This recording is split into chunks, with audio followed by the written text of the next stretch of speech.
puti. OT tayo ngayon mga idol. Anong oras na ba? 6:30 na. Yan yung customer natin ng XR. Siya na yung nagkalas ng mga pyesa. Sold out na yung front fork. So ito, may isa tayong customer dito naghihintay din. Tapos next natin yung DT nya. Palit lang to ng mga connecting rod tsaka oil seals. Gusto niya may matanggal yung mga tagas ng motor niya. Ito. Ayan o. Ito yung order niya sir. Sold out na front fork. Wala nang natira.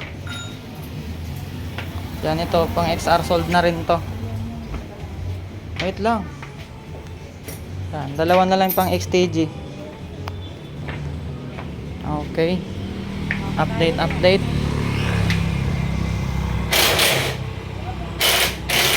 Ito yung KR natin, no. Ginamit ko to kanina pang pang deliver. 175 DT.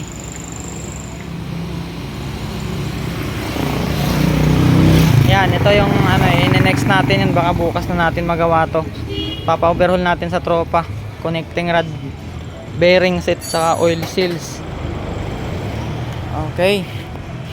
Babu.